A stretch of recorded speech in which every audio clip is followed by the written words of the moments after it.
Hello all, welcome to Mysterious Miracles. பசுவையும் சுத்தி வந்துகிட்டே இருக்கிற தோற்றமும் ஒடுக்கமும் செய்யறது தான் திரிதோணம். இந்த சுழற்சி நீங்கும் போது பசு பதியை அடையும். அப்ப அந்த நேரத்துல அந்த பசு சிவமா மாறிடும். அதாவது பதியா அது சேஞ்ச் ஆயிடும்.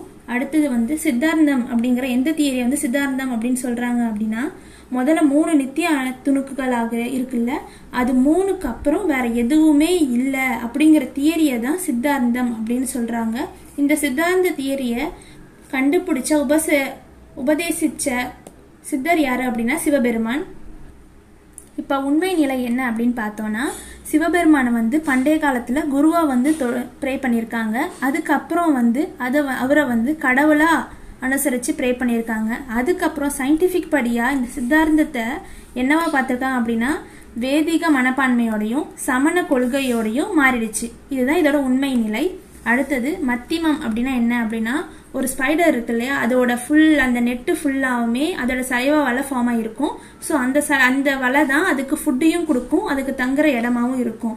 ஸோ இதே மாதிரி தான் அந்த சிலந்தி மாதிரி இருக்கிறது தான் பதி, அந்த வலையா இருக்கிறது தான் பசுக்கு இருக்கிற உடல், அங்க தங்கிட்டு போற நபரா இருக்கிறது தான் பாசம் அப்படின்னு சொல்லிட்டு இதுல எக்ஸாம்பிளா சொல்றாங்க.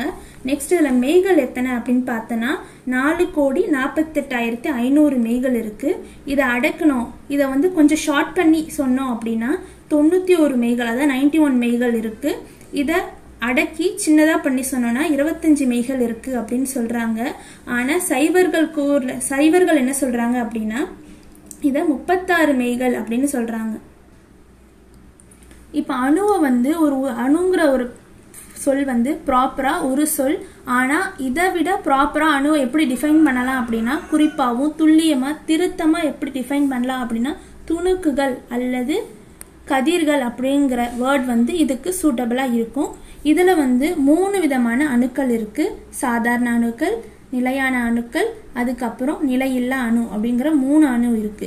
நிலையான அணு அப்படிங்கிறது எப்போதுமே சேஞ்சே ஆகாத ஒரு டைப் ஆஃப் ஆட்டம். நிலையற்ற அணு அப்படிங்கிறத அணு கதிர் அப்படின்னு சொல்லலாம், இதோட வேறு பெயர். இது எப்படின்னா சிதைஞ்சு போய் உடஞ்சி அழிஞ்சு போற ஸ்டேஜ்லயும் இருக்கும். ஸோ இது ப்ராப்பரான ஸ்டேபிளா இருக்காது, எப்போ வேணாலும் டிஸ்ட்ராய் ஆகும். நெக்ஸ்ட் என்ன அப்படின்னா, இதுல 3 விதமா இந்த 3 அணுக்களையும் 3 விதமா பிரிக்கிறாங்க. அது எப்படி அப்படின்னா, ஒரு மலத்தினர், அதுக்கப்புறம் 2 மலம், அப்புறம் மும்மலம் அப்படின்னும், இடையின மெல்லின வல்லின அப்படிங்கிறதும் பிரிக்கிறாங்க.